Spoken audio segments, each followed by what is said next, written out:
welcome everybody to this BioRAFT EHS Community Connection webinar. Today we're going to be talking about breaking down internal barriers to safety. We have all experienced that frustrating moment where we have a great safety idea, an initiative, and then it encounters resistance or refusal. And there's that question of how do we move past this? How do we get people on our side? And how do we navigate these internal politics to be successful? So we have with us Sarah and Aaron. Really looking forward to having their expertise and information here, and of course, hearing from all of you. So one of the great things about the EHS Community Connection webinars is we have our Q&A set up to be very open. So go ahead, if you go down to your Zoom webinar control panel, you can click on the Q&A button and see our Q&A box. I would definitely recommend that you ask any questions that you'd like our panelists to answer in that Q&A instead of the chat. In Q&A, you can thumbs up the questions you're most interested in, so that way we can address those with priority that's relative to what you'd like to see answered. And you can also respond to each other's questions.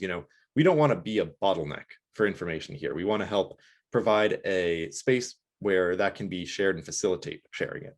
So definitely feel free to answer each other's questions, ask for clarification, build off that. I think that these webinars, similar to what we're seeing here, are really based on the strength of what we're getting from our community and not just from what our panelists bring, although certainly that is a lot. And we're going to get to hear from them soon. So without any further ado, Sarah, would you mind giving us a brief introduction to yourself and some of your background around working in these internal channels? Thank you, Matt. I'd be happy to. So I'm Sarah Morris-Benavides, and I'm Associate Director of Safety here at the University of Utah. I currently work basically on the fence between the College of Science and Environmental Health and Safety. So I work to try to translate language back and forth from the research bench to the Environmental Health and Safety team, and then implement programs going the other way. I've been working in academic and research safety for too many years, and I appreciate the opportunity to learn new things every day. And then that's one of the reasons why I was interested in this webinar in particular, because I'm constantly facing the no, and anything that I can help others learn how to handle that, and then what I can learn from you from this webinar today is definitely appreciated. And Aaron, if you wouldn't mind giving us an introduction to yourself. Sure, thanks, Matt. I'm Aaron Todd. I'm the Workplace Safety Manager at OHSU, which is in Portland, Oregon. It is an academic medical center, so a complex organization similar to Sarah's as well, University of Utah. So my core responsibilities and scope are a lot of the foundational occupational safety programs, relating back to OSHA. It involves kind of all the missions, research, education, healthcare. So there's a lot of complexity, a lot of collaboration. My background is here for a number of years. And prior to that, I was in the private sector, environmental analytical laboratory, organic chemistry, things of that nature. So yeah, glad to be here. Looking forward to it.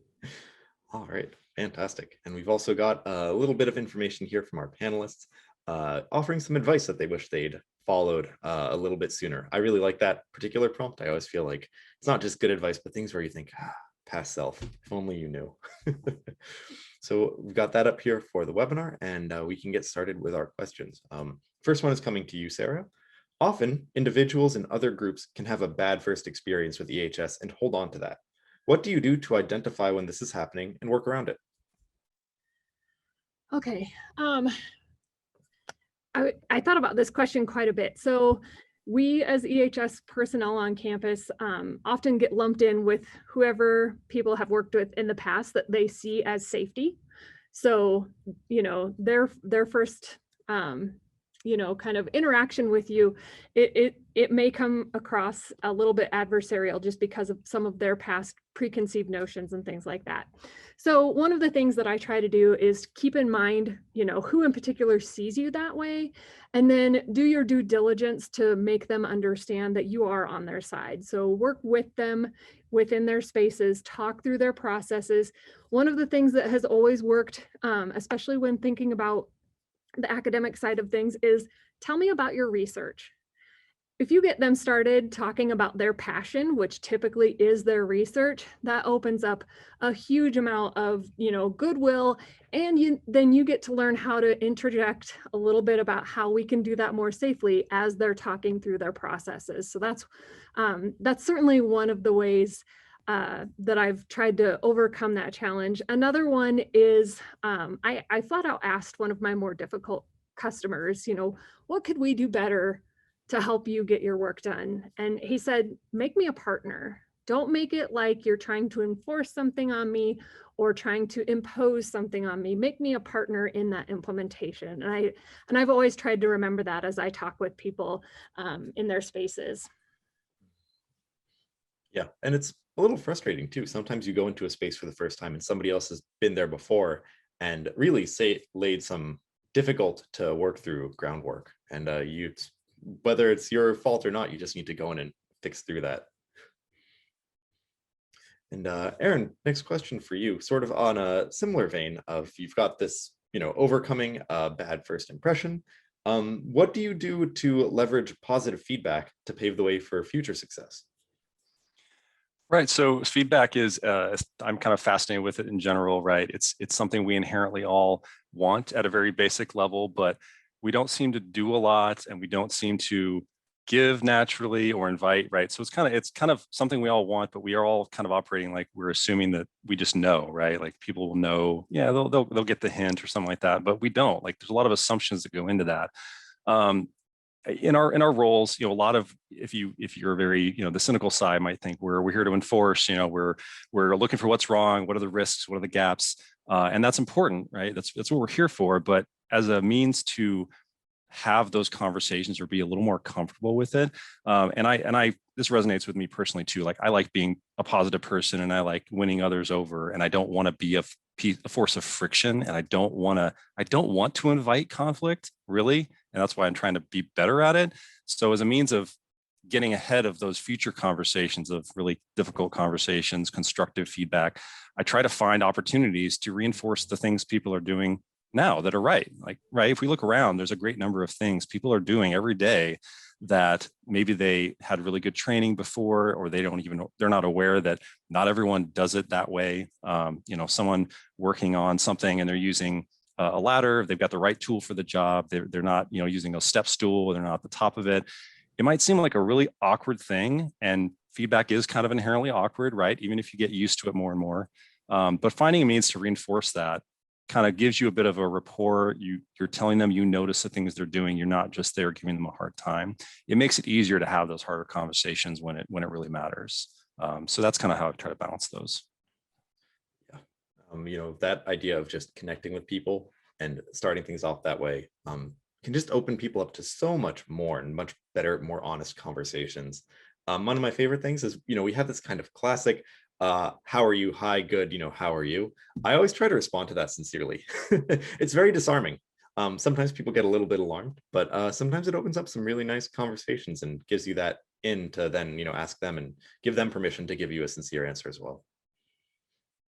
So on this topic of conflict, because as we have these ideas, we encounter these no's, there are different ways to get around that. Sarah, we can start this one off with you, but not everyone is a natural when it comes to being assertive, even when they have every right to be. Have you found an effective mindset to help with this in anticipation of an objection or a potential conflict? I have. So this is what I do personally. I don't know that it would work for everyone, but this is certainly what I try to do, is I try to think of it in the third person. So how would I respond to this objection or the conflict that's happening if it weren't happening to me, but it were happening to someone I cared about? So if someone were, approaching one of my friends in this manner, how would I approach that? I'm always much more willing to stand up for someone else than I am for myself. So I try to put myself in that mindset.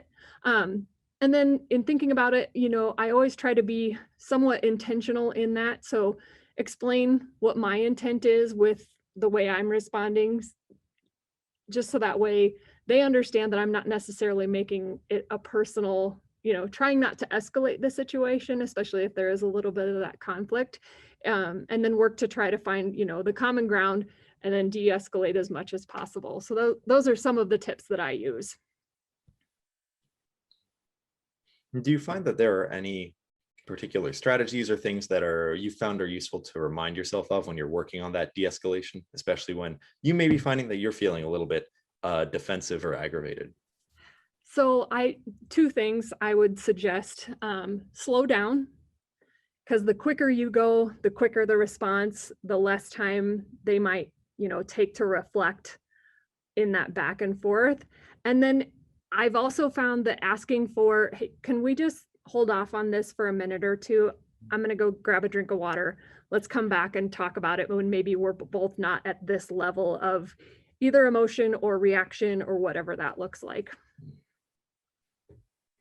Yeah, Aaron, I see you nodding along there. Would you like to respond to this one as well about navigating conflict when it feels like it's difficult, even when you do have a real objective right to do so?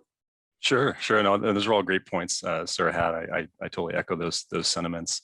I think, not feeling pressed to respond in the moment is actually a very powerful thing you can do. Intentionally, a couple specific pieces of advice is pause to take a deep breath. I know it sounds super basic, but it does help, right? In those moments, it's hitting our fight or flight, right? And so you're trying to engage your higher reasoning. You're not trying to be deemed as or viewed as reactionary to what someone's telling you. It's kind of back to this concept of how do you want to show up as a working professional, as a person, regardless of whether that's being reciprocated in a positive way or not. Like, when you think about it, if you're removing yourself, kind of similar to what Sarah's comment of like a third person perspective, people around those situations are smart enough to figure out like who's being kind of a reasonable person and who might be a little irrational, and maybe they're just having a really bad day, right? Or maybe this is a pattern and they're kind of always like this. But in the moment, as far as like a mindset that I try to adopt, I actually kind of try to approach most situations with almost a sense of utter indifference about the outcome. And to be clear, I absolutely have a preference. Like, I want us to continue to improve. I want us to move the needle, right? Like all those things, like I have a preference at a very basic level. I have an agenda too, but in practice and in the moment when I'm working with someone, I really try to put that aside and be like, hey, whatever will be. How do I learn more? And if someone is being very resistant, the handy phrase I use is don't get mad, get curious. And that's very powerful. It makes me think more like a scientist brain of like, oh, this is an interesting study in human behavior right now. How do I extract more data from this situation and draw conclusions from it? So that's some things I try. Yeah, there's that, opportunity when you hear that no, when somebody isn't listening, when they think your idea isn't right, maybe they provide some context to, jump back and say, well, wait, this is a good idea because of these things and these things. And in that moment, that turns it into an adversarial situation. We talk about this a lot on these webinars because it really lays this foundation for the kind of interpersonal relationship management that we as safety professionals need to manage to be successful at our jobs. When instead you could come back and say, okay, well, why is that a no? Like, what is the thing that is making you think this isn't a good idea? Sometimes there's a consideration that you may not have thought about before, where you realize, oh, yeah, I hadn't considered that. Okay, you're totally right. Thanks, which is great. Your estimation in their eyes will probably go up. In addition to that, sometimes you uncover confusion or a place where they might demonstrate a lack of understanding of something that you may not have communicated, or they might have glossed over, and gives you a chance to say, okay, well, great, but just to let you know, there is this element in this part of the plan or idea that's important here that can affect this. And that can sometimes open up a conversation rather than having it just stop dead in its tracks. I would totally agree with all of those points, and I've already taken notes of what Aaron talked about that I'm going to put in my toolbox for later. But I did think of one more thing, just in trying to, especially if it is one of those situations where maybe things are getting a little bit heated, but it's a little bit about tell me what has worked for you in the past to get them back on a positive note. Which may help, again, kind of bring that level back down to something where it's a little more relational. Yeah, that's a great one too. Yeah, I agree. All right, well, big thank you to Joe here for getting that first Q&A over in the Q&A box, sorry.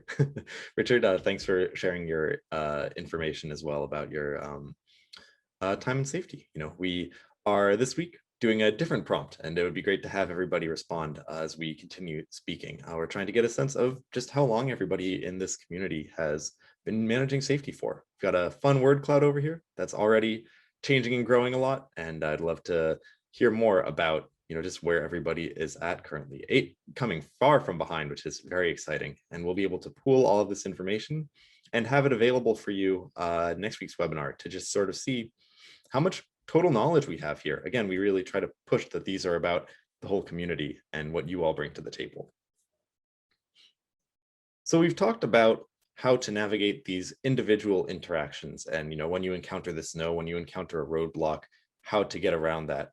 But there's also an element of navigating an internal structure as you're trying to say, I have a plan, I have an idea for something that could be implemented, should be changed, and I want to make sure it's successful, but I want to have there be some strategy around it about who I'm going to talk to and when.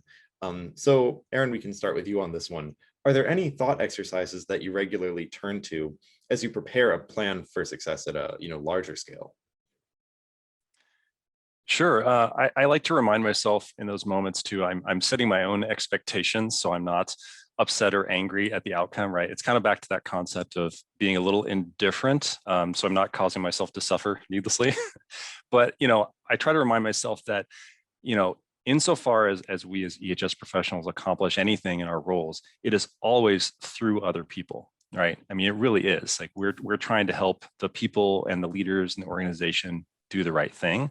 So I try not to kid myself about that and never delude myself about the amount of control I have about a situation, which is practically none when it comes down to it, right? The immediate supervisors, the leaders, they're the ones saying, do this, not that. We're trying to help inform those considerations, and we hope, right, that safety will be at the forefront of in their mind and be embedded in what they're doing.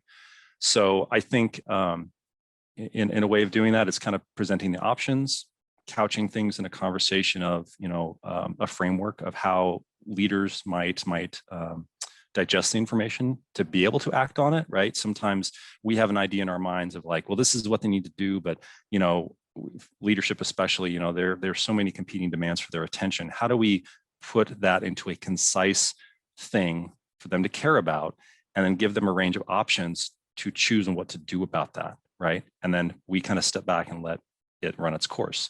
So there's a lot of techniques as far as just, all right, what is the problem? Honing in on what that problem is. We often, ourselves included, will jump right to solutions, and it kind of sometimes is at our own peril. So I think putting in a framework of here's the concise, what the problem is, here's what we must do, basic law and regulation, here's what we could or should do from like a best practice perspective, here's the options, leaders and those that can make things happen. What do you think? Does this resonate with you? Do you think we should do anything? I probably think it sits here on the list, but that's my opinion. What do you think? Again, always willing to give up that control and that authority, so you're not ever giving someone the impression that, hey, we don't need to worry about safety. The safety people got it. Like they're always the champions. They're passionate. We don't need to be passionate. We don't ever want to do that, right? So that's kind of my mentality. And often your leaders are the ones who are, the most passionate. It's just and I think that Sarah made the comment earlier as well about getting people engaged and turning them into partners. How can we get you more engaged with safety? What can we do for you? And it's okay, well, make me a partner here. It sounded like in your response, you were talking about making the leaders partners as well, saying, let me inform you about this, but also, what do you think? What are your thoughts on this? Instead of just sort of making a demand or a prescription.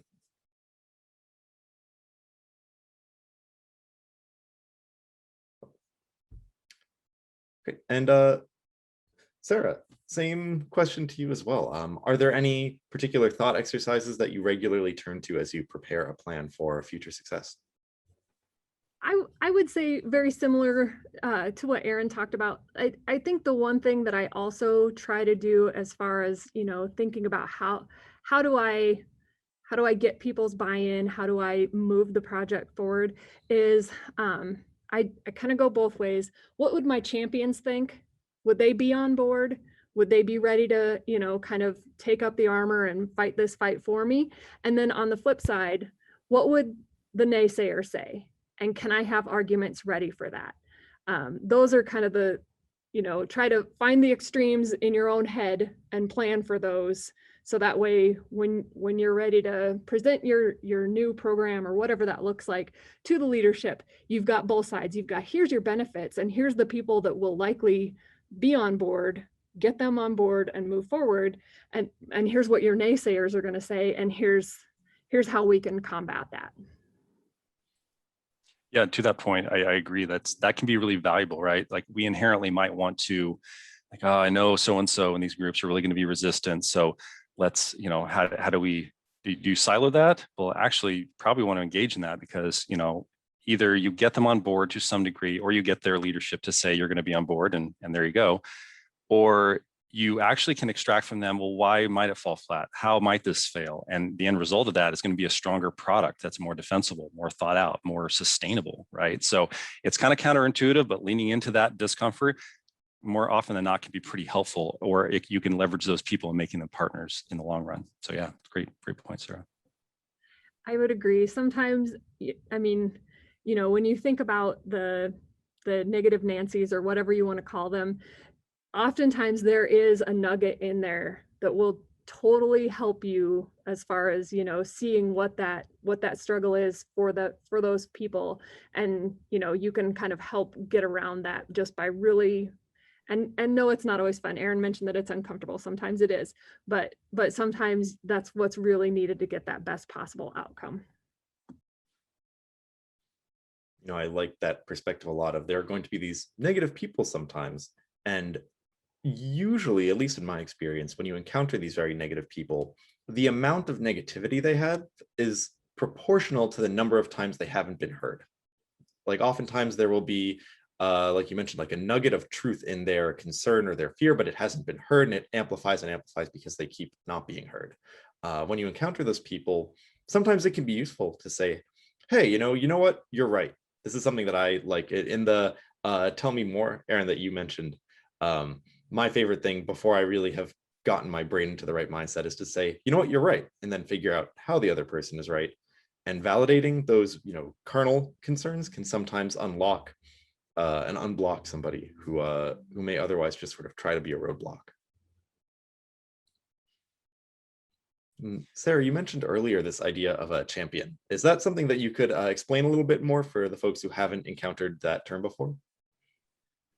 So I refer to these people as similar to how Aaron talked about, reinforcing those positive behaviors as you're, maybe as you're in a laboratory space. If you see that they're already doing things great, reinforcing that. But then you might also get those people that call you and ask you the question before they even get started on whatever it is they're looking to do. I refer to those people as my champions in that they're thinking about it before I even get there to talk to them about it. So I try to reinforce that behavior as much as possible. And then, as you implement things, especially thinking about maybe a new program or a new system rollout, things like that, those are the folks that I try to get as my early adopters, so that knowing that they already have a little bit of that passion or at least the interest in it helps you provide that, that leading edge argument to the rest of maybe their department or school or college or whatever that looks like. So that's what I mean when I refer to my champions. Sarah, I was curious on that concept of champions. I think it's a great point. Do you feel that those are always people that they're just kind of naturally that type of a person, or do you find that network expands over time due to kind of how you're approaching situations and being your resource? Like, do you feel like you're able to expand that network and make more people champions, or how have you kind of leveraged that to your benefit? Yes. So I do actively work on expanding that network, because the more people you have in kind of that champion status or that early adopter status, whatever you want to call it, the more people you have in that, the more you can use that kind of positive peer pressure to get other people, at least in line. And then, and then you go to work on the folks that maybe are lagging behind. Are there specific things you do, you think that makes almost like a word of mouth, like compelling for other people to become a champion? Like, are there specific things you do that others people might try and adopt to their toolkit that you find have been useful in expanding that network or making more of those people? So one of the things that I've done that I found it feels like it was very successful is use them as the example. So as an example, I had a crew at one of my previous institutions that were really great about maintaining their glove box. It was always very clean. Things were labeled inside. You know, they just did a really good job. And I had a fairly new graduate student come to me and ask about, you know, she was going to start cleaning out a glove box in her area. You know, what was my advice? And I said, well, I personally have never used a glove box, but let's go talk to this group. They do a great job. And, you know, just kind of making that connection within those two groups really helped kind of bring that other group up to speed. But then also the word kind of got out a little bit about how, well, if you have questions about your glove box, go ask these people. They know what they're doing. Nice. Thanks for sharing. Yeah, that's great stuff. Connecting those institutional dots.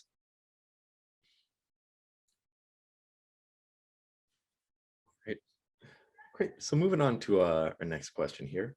Aaron, what have you done when you know that there will be an individual who will object to or otherwise get in the way of a safety initiative? Kind of, again, building off this challenge of anticipating an objection, then figuring out how to work through that, or maybe strategically approach, maybe recruit a champion. I'll let you answer this one.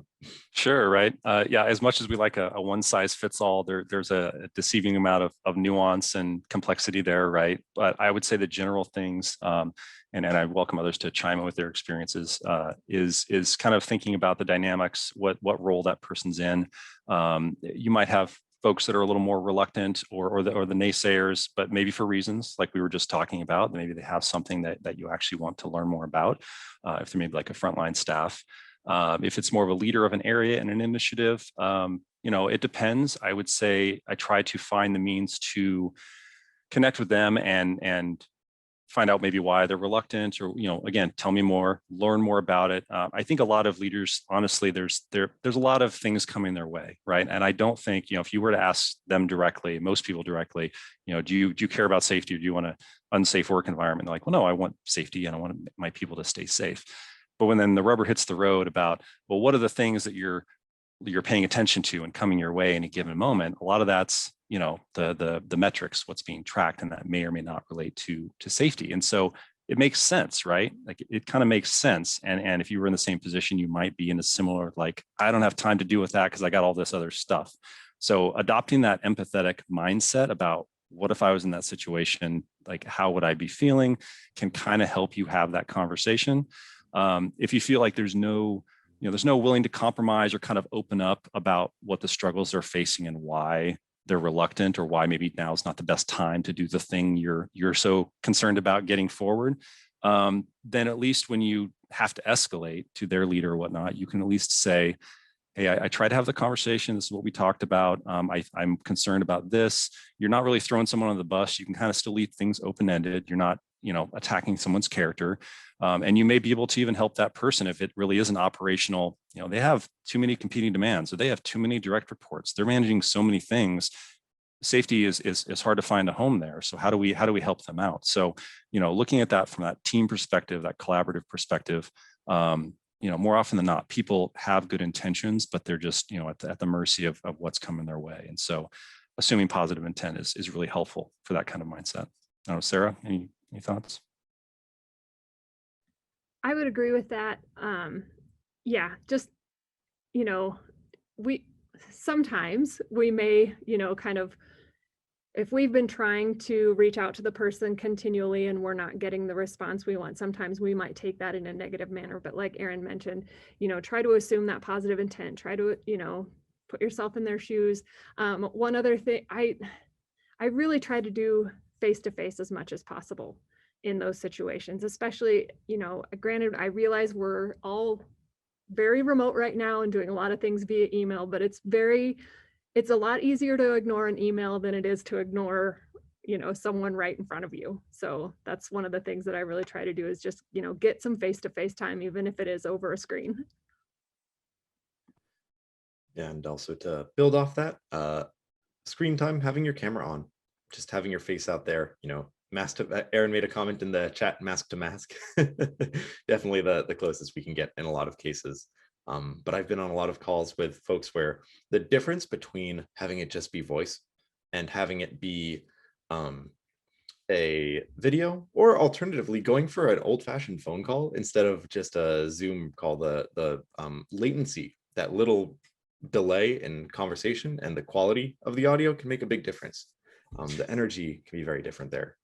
Definitely. The theme too, when you're talking about conflict or when the tensions are getting higher too, there's a lot of data and science out there too about what we're actually paying attention to in those moments. And it's pretty much all nonverbal. So it does speak to the being in person. Yeah, or what the person is saying and even tone to some degree are really kind of going out the window. It's more the perception of it's back to rooted to our brains and fight or flight. And is there a threat here? And we're picking up on nonverbal cues much more than anything else, which I think is telling, especially when there's conflict involved.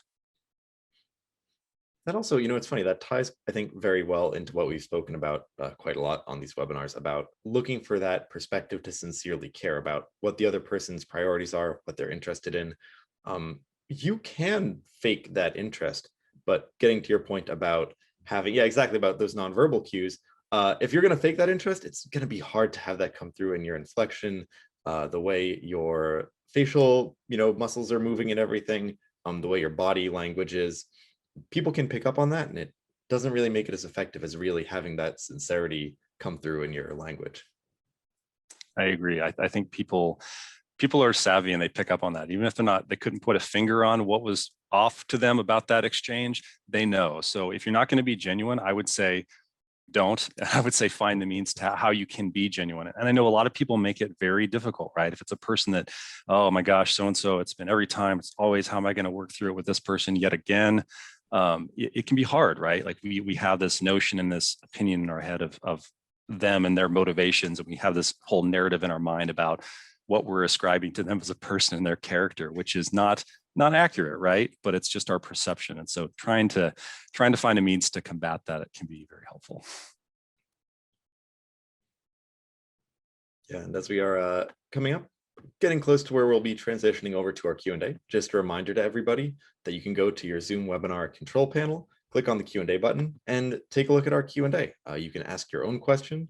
Tell us about a challenge you've been having, or a project you really want to succeed, or one where it didn't quite make it all the way. If you'd like, you can indicate in your question that you'd like to come live on the air, and we can actually unmute you and talk to you. It's nice sometimes to have some back and forth, not just respond to a couple sentences, but really be able to dig into the challenges you're facing and understand some more details about what's going on. You can also respond to each other's questions if you see something where you think you have something to add, or you'd like clarification, or just to add on that you also have that challenge. Go ahead and do that. It's great to have some of that back and forth. And also, I'm going to post this information again, but we'd love to have you participate in our prompt of the week, hearing about what number of years of experience you have managing safety. We had 13 in the lead, but it's been thoroughly co-opted by 8 here. But cool to see just all the different range of work. I mean, we have people in this field who have been around for a long time, and it's got to be fascinating. We talked about this on our last webinar, I think, to have seen safety go through the internet revolution and how that must be, compared to before then. So interesting range of things. Love to hear just where everybody is. We'll be totaling this up and sharing it on a future call. So moving on to our next question for Sarah. What are some proactive steps our audience can take today to set themselves up for success tomorrow? I'm going to lean back on my getting your champions on board. And for some of you, that might be finding a champion. Sometimes, sometimes they're in their labs or in their shops or in their spaces, already doing the right things. And maybe that's where it's up to us as the safety professionals to get out there. And when we're doing inspections, use that positive reinforcement that Aaron talked about and find them and kind of nurture them into that champion. Maybe they're not even aware that they are yet, but we can certainly do our job in growing them into a safety champion. So I don't know how many of you have programs on your campus where maybe you already have safety committees within your units, or lab safety teams where you've got graduate students that are already on board with safety and doing the work, but find those groups, use those groups to your advantage. They will help you with ideas. They will help you again, with that feedback of here's the new regulation that's coming out. Here's the way we as EH&S people see it being implemented in your space. What do you see my pitfalls are going to be? So that way you can start to learn on making that better outcome from your champions before you have to get to those negative folks at the other end of the spectrum.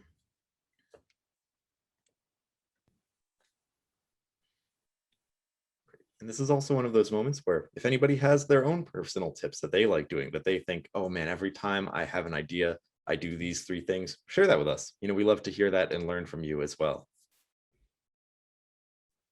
And Aaron, you mentioned having a story that you wanted to share with us earlier, about lessons learned or anything related to this. Sure. So I like to think back on something that really, that whole "tell me more" comment, right? And the kind of seminal moment for me where I'd heard that phrase before, but a leader I heard kind of echo that, and in the moment was really powerful for me. So it was some years ago, we were doing some restructuring and kind of changing some roles and responsibilities. And I was trying to kind of close up some things I'd been working on. And some other stakeholders outside of our department had signaled that things probably weren't quite right, at least in this one audience of what we were trying to do. And I either didn't understand or was like too busy to care to dig into like why and finding out more. And so because I was kind of blinders on to my own, like, all right, I got to get this project done because I got other stuff I got to do, right? I got things I got to do. So let's just close this up. And it kind of went that I went and met with this group, one of their daily meetings. And the gist was kind of a, oh, hey, by the way, one last thing, here's your new resource for this new thing. All right, here it is, hand it out, have a nice day. That was kind of the gist, which completely ignored all the details of what it was going to take to operationalize what the ask was. Like it was, and again, I had been told ahead of time that something like that was a complexity that would have to be figured out. But in the moment, I was kind of, I was being selfish, right? Like I was trying to just get this off my plate so I could get on to my stuff, which it just doesn't work that way, right? It's again, back to this concept of it's always through other people. And so I had to lick my wounds a little bit. I reached out to the leader of that area right after as a mea culpa. It's like, hey, so just did this thing and kind of went bad. If you hear some blowback, just letting you know. And I was fairly obtuse in my conveying that message to them. And rather than getting upset or what did you do, that leader in just a gracious manner was like, tell me more. I need more. Tell me more information. And it was like, I was making myself vulnerable and they wanted to hear more information. They wanted to extract more out of me. And it really was like, okay, so this thing just happened. It went really bad. This is what it was. I'm really sorry. And they were like, oh, okay, that makes more sense. Yes, timing's not great. And we talked about like, how are we going to do this? What's the plan? And then they were able to engage and redirect and kind of quiet the fire that I just left in their midst. So in the moment, really unfortunate, really not a fun time. It was one of the more kind of like, I just felt like I was not being a good collaborative person in my organization. But yet I learned a lot from it, right? And there was an example of a leader who, taught me a lesson in that moment that I've tried to adopt and be more intentional in leaning in and finding those points of friction for my own sake and others, right? So that's my story. So. Well, we have blazed through our time here. We're going to transition to our Q&A in just a moment, but first, I'm going to launch a poll here. So these are, as I've mentioned before, the EHS Community Connection webinars, and a big welcome to anybody who's joining us for the first time. We keep these going because they are just so fantastic and fueled by you, our health and safety community, whether it is your attendance and your participation in our Q&A and chat, or coming on and serving as panelists like Sarah and Aaron have today. They continue on and are successful because you tell us about what you're interested in, what you'd like to see more of, and you volunteer to participate when you have the time. We try to keep these very lightweight, make it only an hour and a half or 2 hours of total time committed to participate. And we'd love to have these keep going forwards and giving you a place to have these conversations. So let us know if you're interested in any particular future topics, what you'd like to see, whether you or somebody in your network would be interested in being a panelist, and also whether you might be interested in joining a future health and safety Slack channel. If that ever ends up coming together out of the woodwork, we'll definitely be reaching out to let you know about it. And I'll leave that up for everybody to fill out and also let you know about our upcoming webinars. So in the 2 weeks, we'll be talking about peroxide formers, both tracking and disposal. That and our upcoming webinar after that, discussing reopening full scientific operations, both trying to help to encapsulate some of what we'll all be facing soon with the full workforce returning to on-site work. That will have new challenges, it will have old challenges, and hopefully with some preparation, we can be a little more prepared and feel a little more steady when that comes. And then in early June, we'll be having a nice change of pace talking about scientific health and safety career growth possibilities. This was actually a topic suggested by Sarah, and it got really great results from everybody, so it made its way onto the docket, and she'll actually be one of the panelists for it as well. We'll have some great people there and some really nice conversations about just where a scientific health and safety career can take you, whether it's into higher education, industry, QA, QC, insurance, consulting. There are so many places that you can go. And honestly, I think most of the people here are leaders in some way. And that is just a really valuable skill to take with you as you move through your career. And in addition to that, I'm going to go ahead and post our prompt information. We're trying to get a sense of where is our audience here in terms of their total EHS career experience. We'd love to hear about how many years you have. We'll be pooling all this information and sharing it later. And just like to hear about, how long you've been in the profession and turning that into a really impressive number going forwards. So we'll leave this up. I'll do a quick reminder about it again before we sign off. And otherwise, we can move ahead to our Q&A. Oh, thanks, Aaron. Yeah, sorry, looks like I didn't actually do this. I'm going to post the information again. And Aaron, Sarah, if you see a question that you'd like to answer, there's an answer live button. Go ahead and click that. I'll keep an eye out for it, and we can move on from there. So our first question from Joe asking, what are your techniques for selling a recommended safety improvement or change, especially when effort or expense or funding is involved? Yeah, that's an interesting one. Like selling as a concept, I have an aversion to that, right? Like I've plugged into my motivated skills, what motivates me as a person and what really detracts and I detest, and selling is one of them. So I kind of feel you on that one. Personally, I try to get out of thinking that that's what I'm doing. I try to think in the frame of maybe I'm trying to help others identify where their problem areas are, where the risks are. Like safety should sell itself, right? And now if it's an idea or like articulating a particular problem, like I guess I can sell that, like focusing on crafting what is the problem, like the essence of the thing and the, very brief, this is what it is, this is what we could do. All right, do something with this. But rather than, selling it, unless frontline staff, it's varying levels of engagement, right? Getting the leaders involved obviously is huge in different levels of safety engagement. So I don't know, that's my thoughts. Sarah? Oh, Sarah, looks like you're muted. I lost my mouse there for a second. Oh. So I think one of the things, and I understand that sometimes selling safety is a difficult task.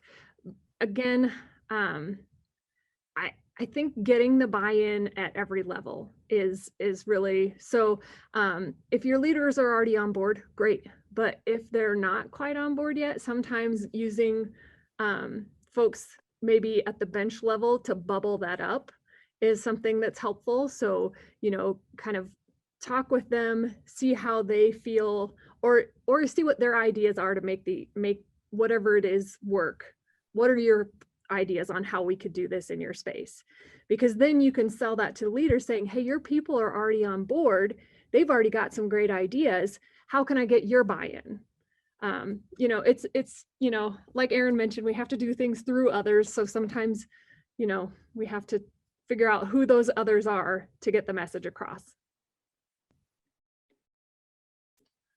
All right, next question here at the top of the queue. Looks like it's from James.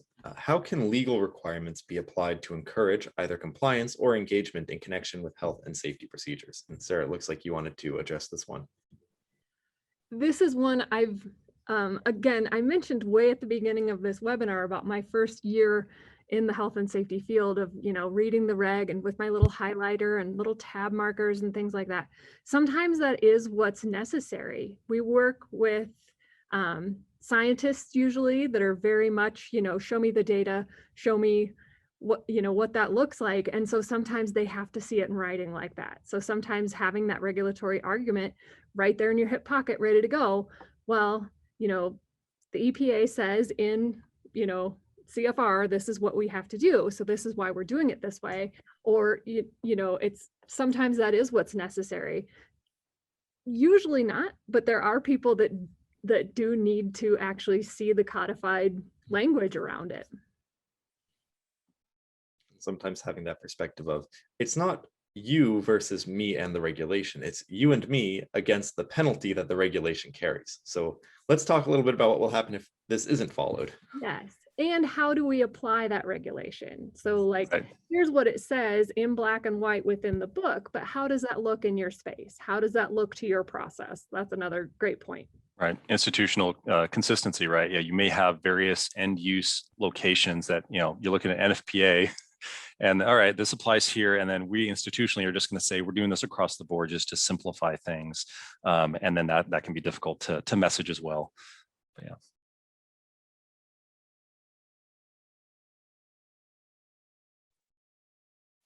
You might be muted now, Matt. Yeah, that happens sometimes. Next question is from Joseph. What metrics do you routinely capture to demonstrate your program's value? Do you use a mixture of leading and lagging indicators? When asking for resource increases from the C-suite, how are you making your case?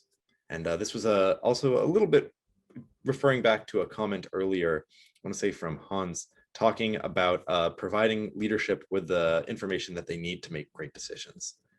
So what do you do to, really help communicate with that level of decision maker? Yeah, I would say for us, we still have a lot of work to do in this regard, and like having, just for us, some of the challenges, even just obtaining the metrics, multifaceted organization. We have so many systems and they play well with one another to varying degrees, right? So I don't have a great leading, industry leading standard answer to this question. I just wanted to say where we are in our journey, we're trying to still kind of identify those metrics. We probably still a little more of the lagging, with injury reports, the month later or whatnot, trying to get more intentionally focused on safety trainings and what we're delivering and how we're getting in front of things. So it could be a combination.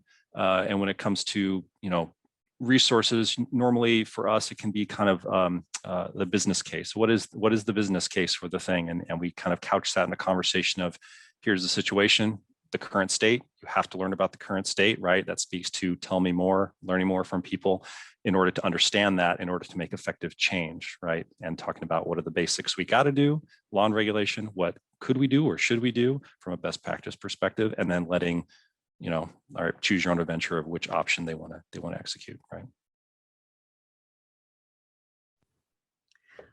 I would agree with Aaron in that, trying to just get our hands around what are our systems that we're using to capture those metrics is one challenge that we're currently facing. The other one I would say is, yes, we're looking at some of those lagging indicators, but this is one where I would love to see maybe some ideas in the chat, or maybe it's even a webinar moving forward, is what are you using for leading indicators? I consider it a leading indicator when I have a graduate student who calls me with a question before they use a certain material or something like that, but I have no way to, capture that. We don't currently have a system for, this may have prevented X, Y, and Z. So I would love to hear anyone else's thoughts on leading indicators. Would you find that maybe performing a formalized risk assessment would check that box? I do. I think that would be a great one too. Yeah. Just to provide my own response here. One of the interesting challenges I always think when it comes to collecting and presenting and analyzing data is there is any number of ways that you can collect things, consider it, present it, analyze it. There's so much. And that's a challenging place to start from, because you say, well, what can I do? Well, I can do anything.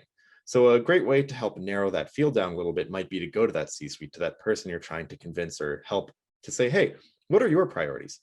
If you're an academic institution, are you interested in increasing enrollment or decreasing dropout? Are you looking to decrease the amount of time that's spent on grant proposals and acceptance? Or are we trying to reduce incidents?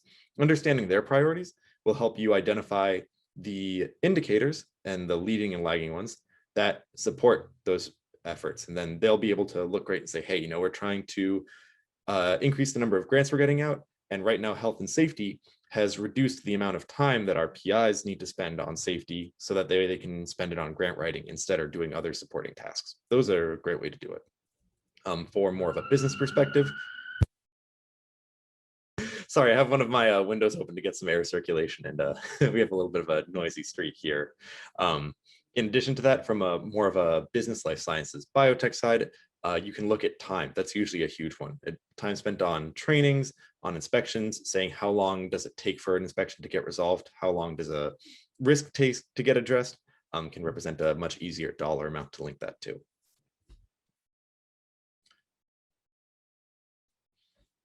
All right, moving on to our next question here from Jenny. Jenny says, we have a person on our safety committee who often kills new ideas by putting out comments about the ideas. For instance, we were talking about how to get safe pipetting techniques in front of students in class requirements, hard, right? But we also have video displays throughout the building. I suggested that we put them there, and the comment was made, no one ever stops and looks at them. It's not my display, I put funny slides up. But everyone bought into that comment, and then that kind of thing happens often. Are there any good techniques for combating this idea or situation? So, again, a naysayer, somebody who sees things from a negative light, and then might actually capture some interest in a group setting to deflect that. What would you recommend? I have no idea what you're talking about. I've never encountered that. No, I'm just kidding. Yeah, I think we've all been there. And that person, for one, right, they may not realize, they may think that that's their way of helping too, right? Like, so let's think about that. They may not be I'm trying to torpedo everything that's getting brought up here, and they're trying to halt, they could be a person that cares a lot or cares the most there, but they're trying to think, well, that wouldn't work for this, but they're maybe not the best at articulating that or coming up with how it might work better. So I think of a few things could work here. Depending on the topic in the moment, you might put it right back on them. We even though we're the safety professionals, should be the first to say we're not at the Gemba where the work takes place. We're not the most informed on all these things. We're just kind of a guiding force that's operating in the midst of it all. So if you can put it right back on them, what would you propose? What's not, it's like, don't tell me that this doesn't work without giving me a better solution or a suggestion, right? So I think that can work. If it's a bigger picture thing and you have the opportunity to kind of get them on board or talk it out with that person ahead of time, that could be another option, maybe. And also being willing to be wrong too. I mean, if you have something come up and it's like, let's not do that, just because it was your idea, may or may not be the best one. Collectively, hopefully, you will all together arrive at the best possible solution. So again, being a little indifferent regarding whether it's my idea, your idea, I don't care. Let's just come together to talk constructively about how to make it the best we can make it. That's my thoughts.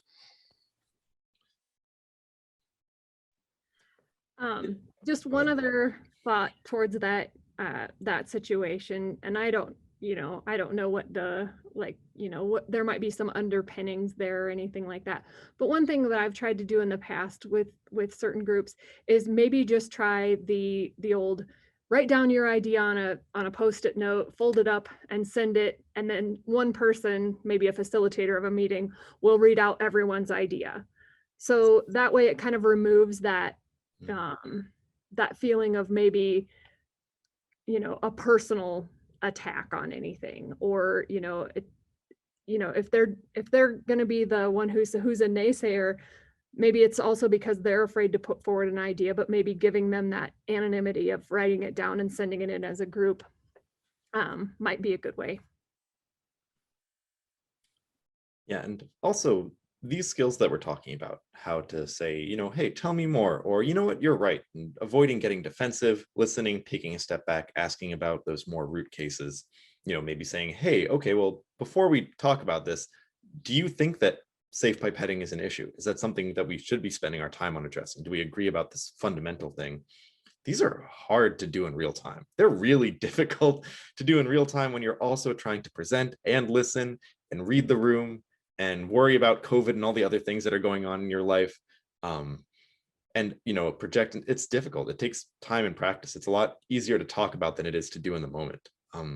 So just a quick word of affirmation to everybody who's working on these things, even if it feels hard.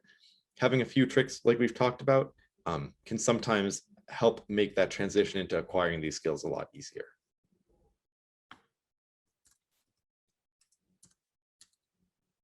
Well, we are here at 4 p.m. Eastern time, so this is the scheduled webinar end time. And in classic EHS Community Connection webinar fashion, we still have several other questions here in our Q&A we haven't gotten to. So we usually go about 15 minutes over to try and address those. And of course, if either of you need to get going and can't stick around, thank you so much for your time and for donating your expertise to help create the space where we can talk about these challenges. We really appreciate your participation here in making this possible and helping keep these going. Oh, you're welcome, Matt. I'm glad to be here today, and I'm more than happy to stay. Yep, same here. I've got time, so I'm willing to chip through those if people want to stick around. All right, fantastic. Then let's get started here. Next question is from Mary, saying, I'm trying to have more face-to-face conversations versus email exchanges, but also want the conversations documented, like hazardous chemical use, etc. Do you typically document your conversations in case issues continue or the unsafe practices cause an incident? So what I've done, Mary, and that's a great question, is I will do an email summary after the fact of, these are the highlights of our conversation today. Here's my 3 tips on using XYZ or whatever that looks like, just so that way there is that documentation of, yes, we had a conversation about it. Here's where I, or here's where I pointed you to more resources for you to look up, things like that. And it doesn't have to be a word for word transcription or anything like that, but it will, and it, in thinking about, yes, it documents it, but it also gives them something back to refer back to if they come up with questions later.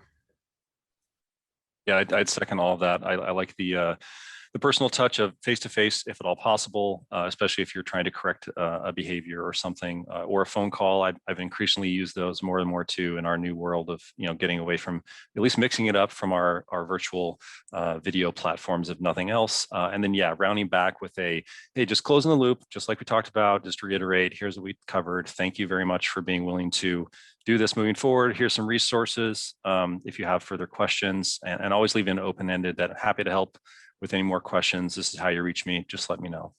Leaving things open-ended. But yeah, you do a paper trail of sorts just in case. Having that open-ended finishing, that let me know if you have any questions. Does this all make sense? Is this sound familiar? Is great, because it opens up the possibility for them to say, wait a second, that's not what we talked about, or I remember this differently, or actually I'm confused about that. Well, sometimes it's frustrating to encounter those responses. It is always better to have that come up in writing quickly after the conversation instead of weeks, months later when the person says, well, I didn't understand. You think, well, you didn't explain that, or we didn't have a chance to talk about that. Makes life a lot easier. Great. Next question here coming from Carmen. What if the issues are not related to the research side, but the day-to-day operations like residential facilities? Is that something either of you have had to handle, just not working with actual scientists, but more other elements of safety?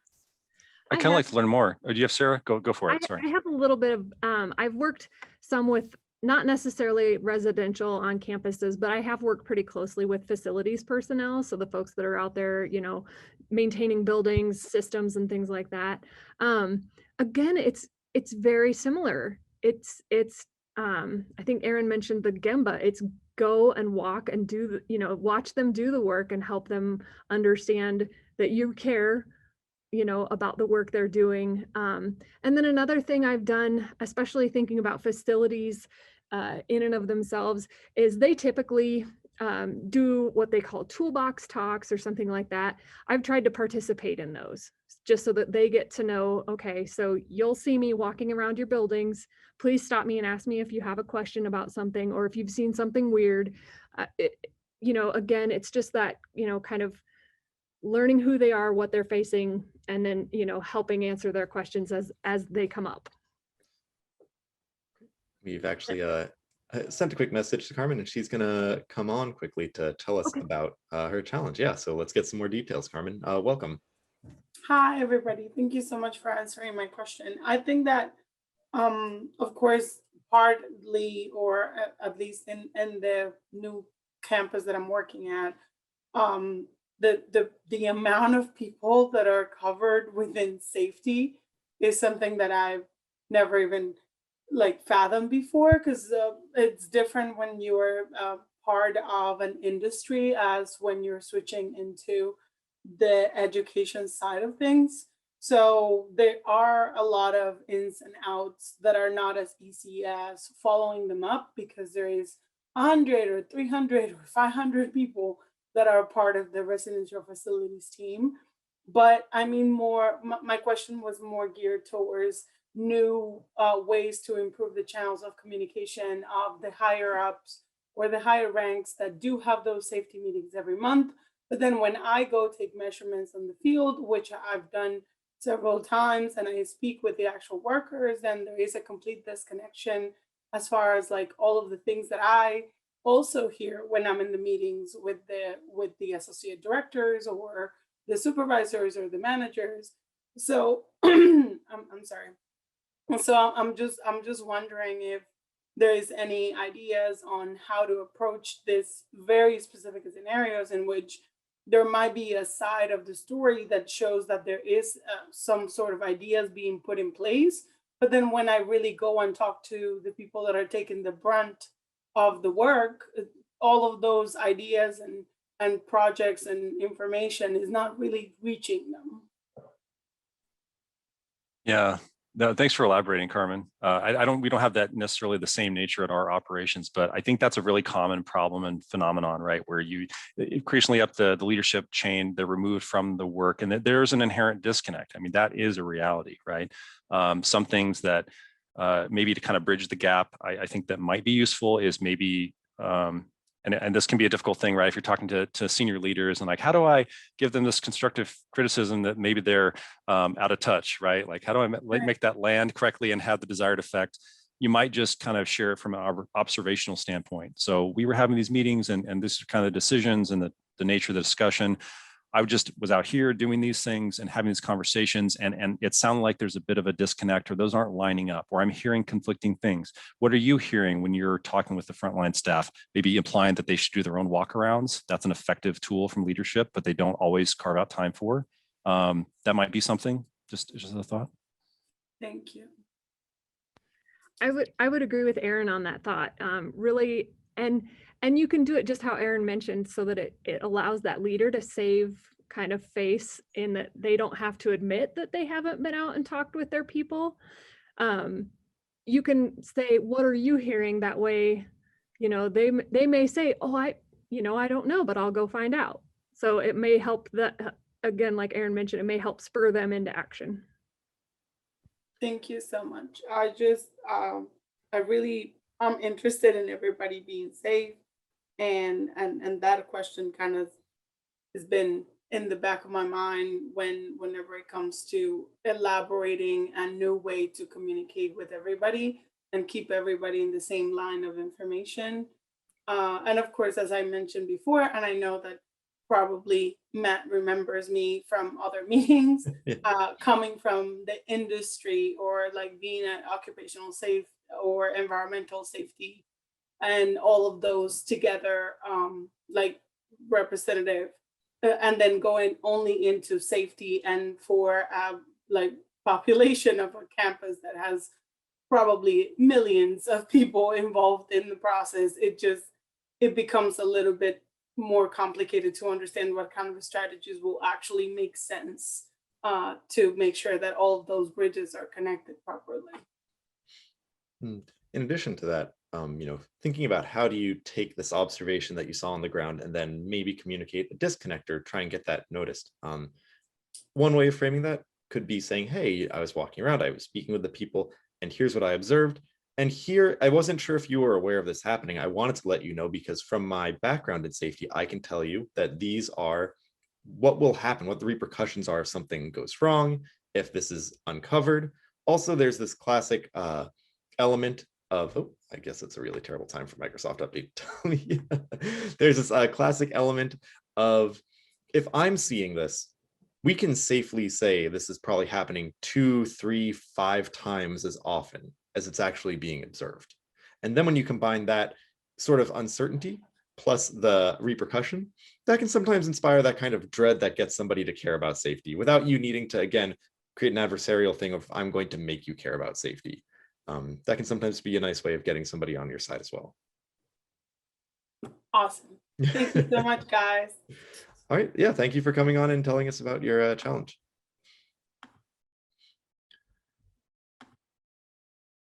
All right. And yeah, Aaron, it looked like you wanted to talk to Hans's point here. So Hans writes, just a thought. So that so much is about building trust and reliability with all parties that we serve within EHS. We truly are here to support building success in our organizations. Partnership building can occur at many different levels, even when we aren't aware. I think getting to Carmen's point earlier, safety is never just about safety. You can really look at it through this lens of operations, smooth operations, reliable operations, keeping people working, keeping people efficient. It really is just this central hub and pivot and linchpin of an organization. I think it's a great point. And Aaron, you had something you wanted to add? Yeah, and I don't know if Hans is still on, but I just think it's a great comment and a way to think about what we do. I agree. Like, it's all the little things that add up on what we do and being viewed as, collaborative partners and trying to help everyone in the organization do the right thing, right? I mean, that's, at the end of the day, that's what we want. And we want people to want to reach out to us and engage with us because they know we're going to be, reasonable, helpful people. Granted, we might tell them they've got to do some things or spend some money or take some time to do a thing that they hadn't really planned on. But I do think there's a sort of social capital that we do build over time in an intentional way. And it's kind of speaks to some of those soft skills and the way we, not just what we do, but how we do it. I've long since thought, even if we had the most technically savvy experts in their field, if they were completely not able to navigate, human complexities and working with other people, all that talent would be squandered, right? If you really thought about it in that way. So it's just kind of, how do we do that? How do we know what our role is, not rob people of ownership they need to take? And that's how we really are successful through them, and not deluding ourselves otherwise, right?